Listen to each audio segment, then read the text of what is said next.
오늘 도라노 시간, 말씀은 사도행전 8장 1절에서 3절인데요. 사도행전 8장 1절에서 3절. 사울은 그가 죽임 당함을 마땅히 여기더라. 그날에 예루살렘에 있는 교회에 큰 박해가 있어 사도 외에는 다 유대와 사마리아 모든 땅으로 흩어지니라. 경건한 사람들이 스데반을 장사하고 위하여 크게 울더라. 사울이 교회를 잔멸할세 각 집에 들어가 남녀를 끌어다가 옥에 넘기니라. 아멘. 지난주에 우리가 살펴본 내용은 스데반이 순교하는 마지막 장면이었죠. 지난주에 보시면 스데반은 마지막 순교할 때 주 예수여 이렇게 부르죠. 주 예수여 내 영혼을 받으시옵소서 이렇게 하고 이제 잠들게 됩니다. 그래서 우리 인생도 마지막 때에는 주 예수여 내 영혼을 받으옵소서 이렇게 된다면 가장 행복한 그런 죽음의 순간이 아니겠는가. 한국에서 웰빙이라는 단어가 저희 자랄 때는 그런 단어 자체가 없었는데 이제는 한국에서 그냥 웰빙을 모르는 사람은 없을 것 같아요. 요새는 이제 웰빙을 넘어서서 잘 죽는 거, 웰다잉까지 나오는 그런 시대가 됐습니다. 웰다잉 나오면서 이제 또 호스피스의 역할, 암 환자라든지 불치병을 앓는 분들이 이제 마지막 죽음을 이렇게 고상하게, 다르게 말하면 고상하게, 아니면은 마지막 죽음을 이렇게 돌아가시는 과정에서 존중받으면서 마지막을 맞이할 수 있는 그런 장치들이 이제 호스피스를 통해서 이렇게 이루어지죠. 그런데 웰다잉, 호스피스 이런 걸 아무리 외치고 또 제도적으로 정립한다 할지라도 예수 믿는 사람 입장에서 보면은 마지막에 주 예수여 내 영혼을 받으시옵소서 이렇게 마지막 평안한 신앙 고백을 할 수 있다면 그것이 가장 웰다잉에 가장 가까운 그런 모습이 될 것이다. 그래서 사울은 그런 아름다운 죽음을 맞이했습니다. 더군다나 열린 하늘을 통해서 예수님께서 하나님 보좌 우편에 일어서서 기다리고 계시는 얼마나 행복한 죽음이었겠습니까? 영적으로 볼 때는. 그래서 스데반의 죽음이 지나고 나면 8장부터 바로 등장하는 사람이 그 유명한 사울이라고 하는 사람입니다. 그래서 스데반의 죽음과 사울의 이제 여기에 성경에 처음으로 등장하는 거죠. 이렇게 오버랩되는 것을 볼 수 있어요. 근데 이 사울이라는 사람은 율법주의자고 바리새인인데 이제 스데반과는 정반대의 길을 가죠. 정반대의 길. 예수 믿는 사람을 핍박하는 그런 대표적인 인물로 오늘 여기에 등장을 합니다. 여러분, 스데반의 순교를 기점으로 해서 이제 본격적인 핍박이 이루어졌는데 인간적으로 보면 대단히 슬픈 일이죠. 예수 믿는 것 때문에 죽을 수도 있으니까. 슬프고 괴롭고 절망스러운 일인데, 그러나 우리의 생각과는 달리 하나님께서는 이런 핍박을 통해서 오히려 복음이 이 유럽으로 넓게 확산되어가는 그런 계기가 되는 거죠. 그래서 기독교는 역사적으로 보면 핍박을 하면 할수록 이게 점점점 더 왕성하게 번져나가는 것을 알 수가 있습니다. 왕성하게 번져나가죠. 그리고 이 책을 쓰신 분은 누간데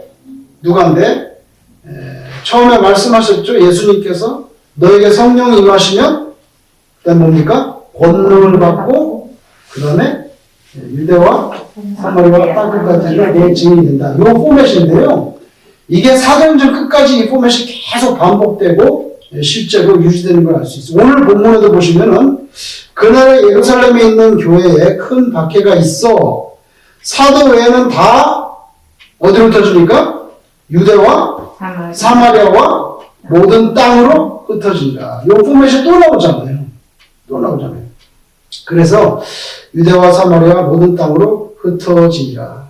그래서 예루살렘에서 이제 예수 믿는 사람이 많이 생겨났죠. 막 베드로가 설교할 때 3,000명씩 돌아오고 있으니까 유대 땅, 예루살렘이 유대 땅이잖아요. 유대 땅. 그 다음에는 어디로 가야 되겠습니까? 복음이? 사마리아로 가야 되죠. 사마리아로. 그래서 여러분 다음에 나오겠지만 이 25절 이하에 가면은 이제 그 전에 보면 어디로 가냐면 사마리아가 전도되는 장면이 나와요. 사마리아가 전도되는 장면이 나와요. 빌립을 통해서. 다음 주에 나오겠네. 다음 주에. 그래서 보면 예루살렘, 사마리아, 그 다음에 바울사도를 통해서 땅끝까지. 이게 딱 포맷이 딱딱 나옵니다. 그런데 오늘은 여기 사울의 등장에 대해서 나오는데 사울은 하나님을 잘 섬기는 유대교인인데요. 유대교인인데 바리새인입니다. 근데 이 사람은 예수 믿는 사람을 많이 잡아서 못 믿게 하는 것. 그것이 자신의 사명이고 그것이 하나님을 위해서 가장 귀한 충성이라고 여겼던 사람이에요. 충성이라고 여겼던 사람이에요. 그래서 스데반이 죽자마자 스데반의 장사 끝나자마자 사울이 등장합니다. 3절에 사울이 교회를 장렬할 때 각 집에 들어가 남녀를 끌어다가 옥에 넘겼다. 너 예수 믿는 사람이지? 다 조사해가지고 끌어서 감옥에 집어넣습니다. 그래서 사울은 바리새인이면서 오늘날 우리식으로 말하면 종교 경찰 역할을 했던 사람입니다. 종교 경찰.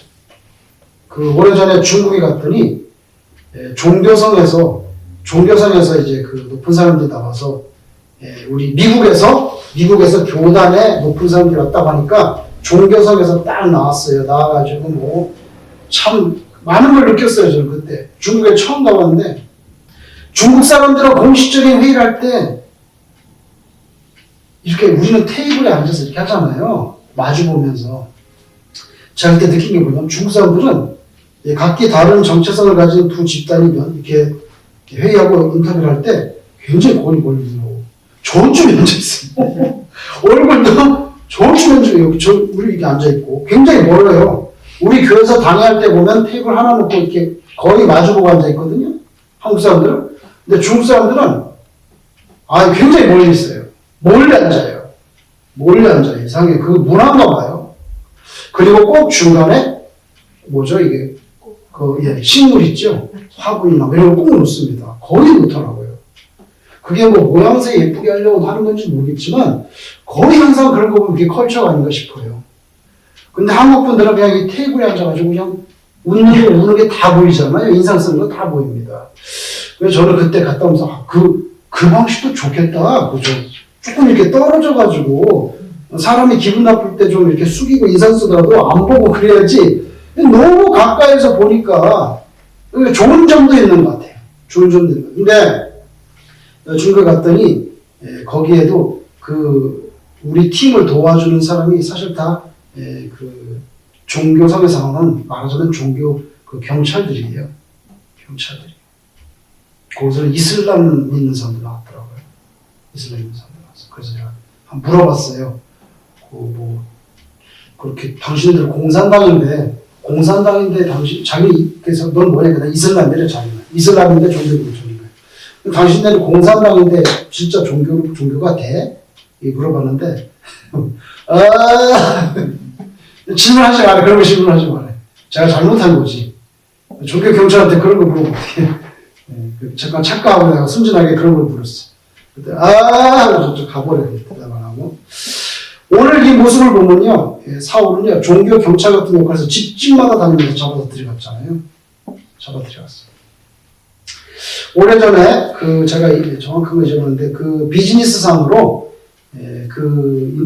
인플로이드를 구분할 때 여러분도 들어보셨을 거예요. 네 종류가 있다. 그래가지고 뭐 똑똑하고 부지런한 사람. 똑똑하고 회사 입장에서 볼 때 똑똑하고 부지런한 사람이 있고 그다음 또 뭐 있죠? 똑똑한데 게으른 사람. 똑똑한데 게으른 사람이 있다는 거예요. 그 다음에 반대로 뭐예요?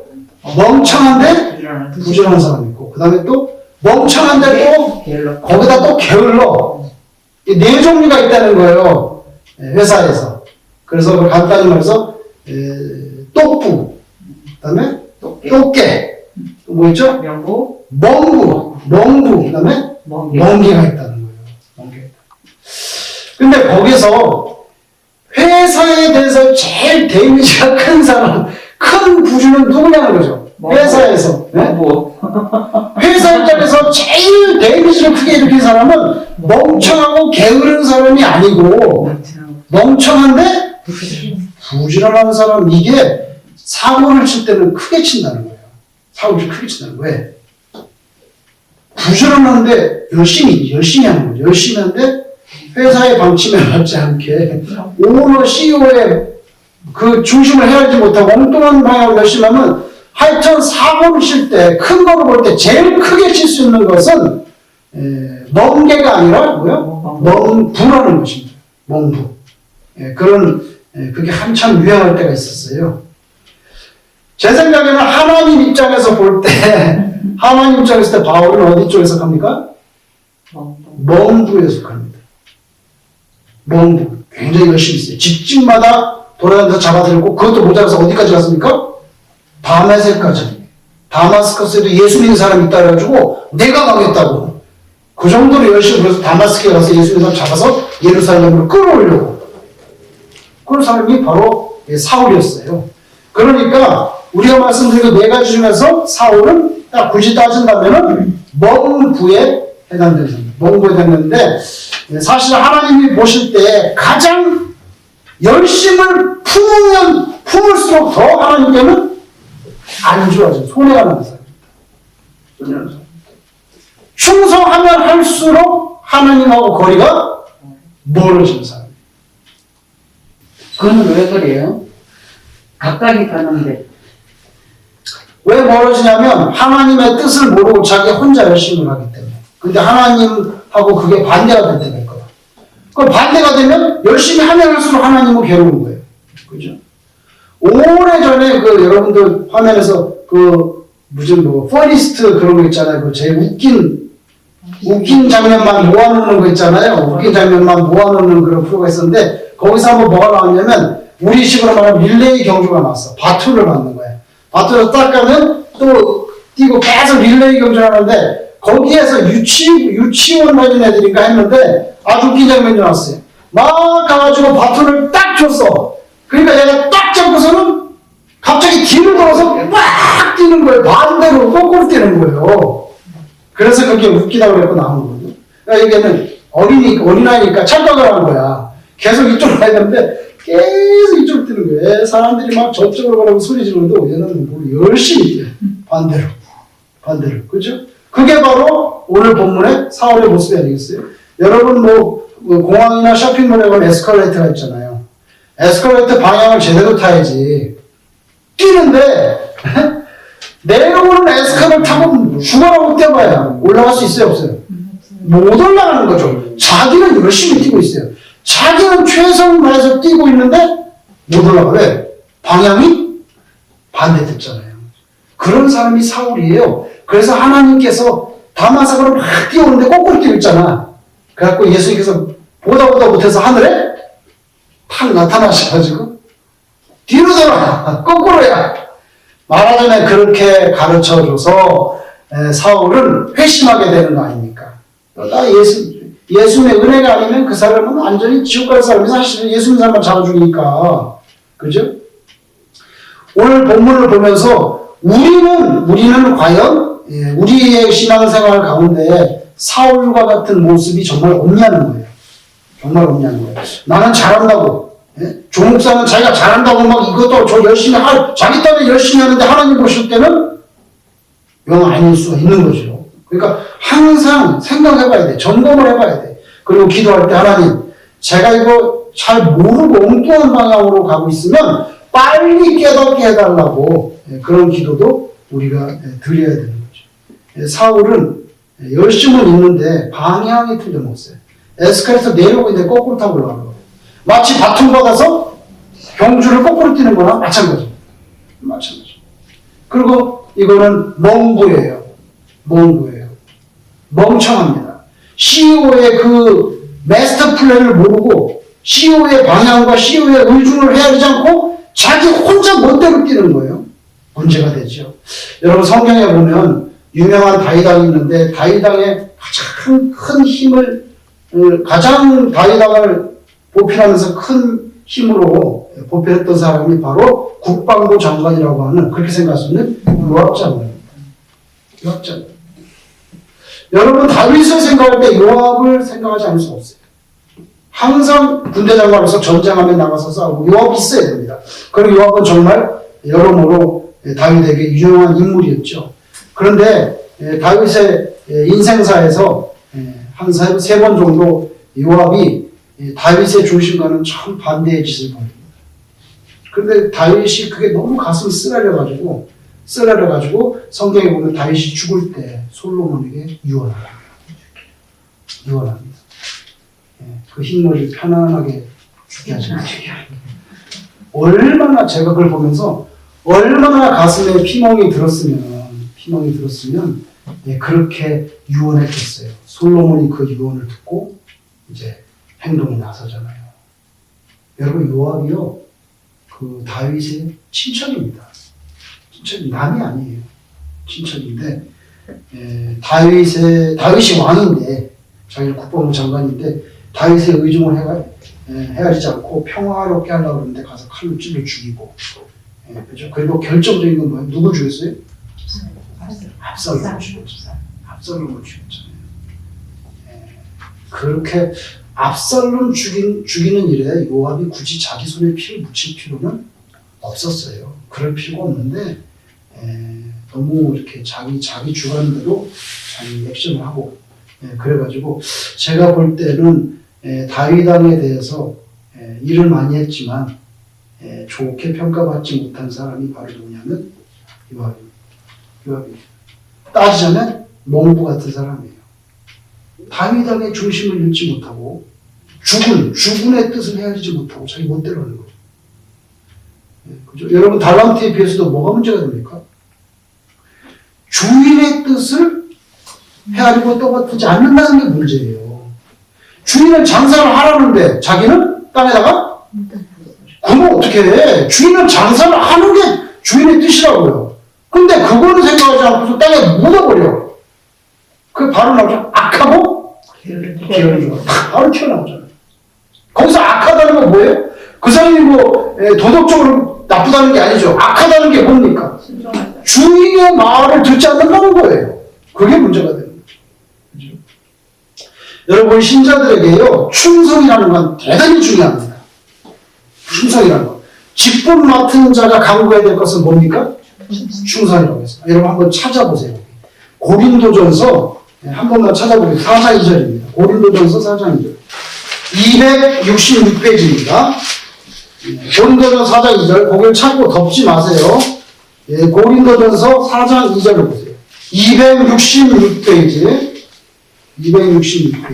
고린도전서. 자, 고린도 교회에 지금 바울께서 편지하시는데 4장 2절을 같이 한번 읽겠습니다. 시작. 그리고 같은 자들에게 구할 것은 충성이니라. 덮지 마세요. 이게 너무나 유명한 구절입니다. 그래서 뭐 장모님이나 무슨 권사님이나 집사님들 임직할 때 이게 많이 나오죠. 맡은 자들의 구할 것은 충성이다. 맡은 자가 뭘 구해야 되냐? 충성이죠. 여러분 맡은 자가 구해야 될 것은 영광이 아니에요. 영광은 하나님께 돌아가는 겁니다. 내가 구해야 될 건 뭐예요? 충성입니다.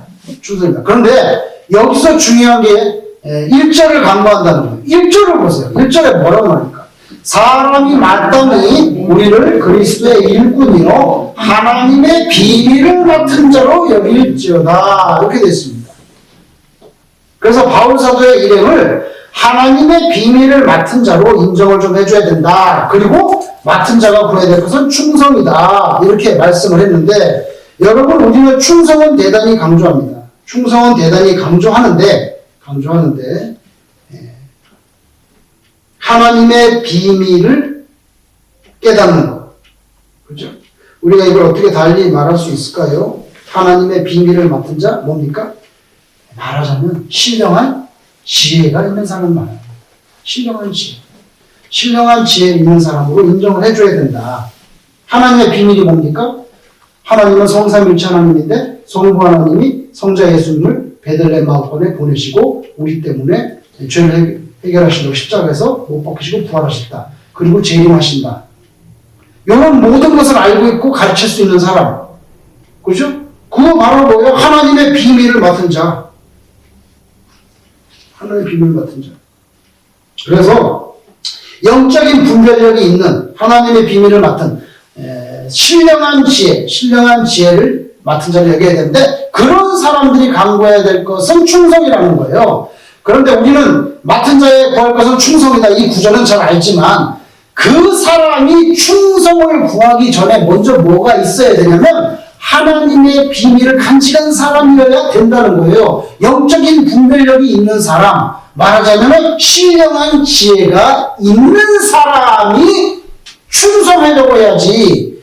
그건 아무 관심도 없고, 그죠? 신령한 지혜, 영적인 분별력, 그죠? 하나님의 비밀을 막 이런 거는 별로 관심이 없어. 별로 관심이 없고 열심만 많은 거야. 그게 바로 누구의 오늘 본문에 사울 같은 사람이죠. 사울 같은 사람이에요. 그래서 오늘 사울을 보면서 우리가 깨닫게 되는 것은요. 충성 너무 중요합니다. 충성이 너무 중요하지만 그 전에 확보돼야 될 게 뭐냐면은 신령한 지혜, 하나님의 비밀, 영적인 분별력이라는 거예요. 그것은 다시 말하면 우리의 영원한 킹이시고 우리의 주군이신 하나님, 우리 인생의 CEO가 되시는 하나님의 뜻을 바로 알고 그것에 따라서 충성을 하는 거, 이게 필요하다는 거죠. 그런데 사울에게 부족한 것은 바로 그 앞에 게 없는 거예요. 앞에 게. 예수님이 독생자이시고 하나님께서 보내시고 우리 죄 때문에 온 인류, 유대인만이 아니라 이방인까지, 다시 말하면 온 인류의 보편적인 구원의 역사를 이루기 위해서 하나님께서 보내신 구속사의 핵심 인물이라는 것, 그걸 전혀 모르고 인정하지 않고 자기는 예수 믿는 사람을 잡아다가 가두고 죽이는 것이 하나님께 대한 최대의 충성이라고. 이 사람만큼 충성스러운 사람 어디 있어요 지금? 누가 그렇게 가가고 방문하면서 다메섹까지 가가지고 이렇게 이런 충성이 어디 있냐고요. 그런데 그 앞에 그게 없어요. 하나님의 비밀을 모르는 사람이에요. 예수님을 통해서 인류를 구원하고자 하는 하나님의 비밀, 그 신령한 지혜, 그 영적인 분별이 없이 충성하는 사람. 그래서 여러분, 고린도전서 4장 2절은 대단히 우리에게 유명하고 중요한 구절이지만 그 앞에 있는 하나님의 비밀을 깨달아야 된다. 그것이 대단히 중요하다는 거죠. 여러분, 지난번에 우리가 소셜 웰페어 음식 나눠줄 때 그 헬라파 여인들이 명단에 빠졌죠? 그래가지고, 그래서 몇 명을 뽑았어요? 7명을 뽑았잖아요? 7명을 뽑을 때 기준이 뭐였습니까? 항상 뭐가 나옵니까? 뭐가 충만한 사람이라고 나옵니까? 예? 성령과 지혜가 충만한 사람. 성령과 지혜가 충만한 사람. 그죠? 이거 다 이유가 있는 거거든요. 성령과 충성스러워 이렇게 나오지 않습니다. 충성은 그 다음에 나오는 거예요. 그리고 그 다음에 나와야 돼요. 이런 거 아무것도 없이 충성만 하면 뭐해? 예? 죽음의 뜻을 전혀 모르는데, 그러면은 우리식으로 따지면 몽구 되는데, 몽구는 가장 큰 데미지를 일으킬 수 있는 그런 포텐셜을 가진 사람이 된단 말이죠. 그죠? 그래서 충성도 중요하지만, 교회에서는 충성도 중요하지만, 지혜가 그 앞에 반드시 먼저 확보되어 있어야 한다. 확보되어 있어야 된다. 근데 여러분, 그 지혜라는 것이 뭐 세속적인 처세술이라든지 어떤 천박한 기교 수준을 머무르지 않으려면은 성령께서 주시는 지혜가 되어야 된다는 거예요. 그죠? 그렇게 따지면은 충성보다 앞서야 되는 것이, 교회에서도 마찬가지예요. 충성보다 앞서야 되는 것이 뭐예요? 지혜예요. 하나님의 비밀을 깨닫는 거예요. 지혜. 근데 그 지혜는 어떻게 해서 오는 겁니까? 성령 충만해서 오는 거예요. 여기 없이 또 지혜가, 이거는 세상적인 기교가 되는 거죠. 처세술이 되는 거예요. 그죠? 그래서 순서가 이렇게 됩니다. 그래서 7분의 1구를 뽑을 때 성령과 지혜가 충만한데 항상 성령이 먼저 나왔어요. 지혜와 성령이라고는 안 나옵니다. 성령과 지혜가 충만한 사람. 그래서 우리도 교회에서 충성하고자 하잖아요. 좋아요. 근데 항상 생각해야 될 것이 하나님, 성령님과 교제하는 성령의 충만함을 늘 유지할 수 있도록 도와주세요. 성령님께서 우리에게 뭘 주셔야 됩니까? 신령한 지혜를 주셔야 됩니다. 그 지혜를 가지고 최선을 다해서 충성을 해야 됩니다. 요 포맷이 이렇게 가지런히 읽어져야 돼요. 근데 사울은 안타깝게도 앞에 두 개가 없이 마지막 꽁다리만 붙잡고 있다가 예수님께서 비로더라! 이렇게 된 거죠. 비로더라? 그렇게 된 거죠. 그래서 무턱대고 열심히만 품는 거, 그 장로님은 열심히 있지. 아이고, 그 집사님, 권사님은 정말 열심히 있어. 열심히 있으면 뭐해? 유업되는데. 하나님은 속상하게 하고. 아니요. 그래서 가장 좋은 그 칭찬 중에 하나가 뭔지 아세요? 우리 장로님은 참 뭐가 있어? 지혜가 있어. 이렇게. 그래서 주 애경이 아니라 어떻게 돼야 될까요? 주 지혜. 이런 식으로. 이현숙 지혜. 우리 현숙 집사님 지혜. 그렇게. 현숙 집사님은 그 지혜를 한 듯이 담겨 있죠, 거기. 어제요. 축하해요. 그래서 정말 좀 듣기 좋은 칭찬 중에 하나 있잖아요. 우리 목사님은 지혜가 있어. 우리 권사님은 지혜가 있어. 저는 그게 굉장히 참 큰 칭찬이라고 생각해요. 그리고 나서 충성하면 그냥 금상첨화가 되는 거죠. 금상첨화가 되는 거예요. 근데 아무것도 없이 충성만 하면은 그러면은 오히려 조직에서 정말 골칫덩어리가 될 수가 있어요. 사울이 그렇게 됐다가 주님의 은혜로 새로 거듭나게 됐죠. 여러분, 우리도 성령의 충만함, 그리고 신령한 지혜, 그 다음 뭐야? 마지막에 충성. 이렇게 되실 수 있기를 주님 이름으로 축원합니다. 아멘. 우리 주님 가르침 기도드리겠습니다.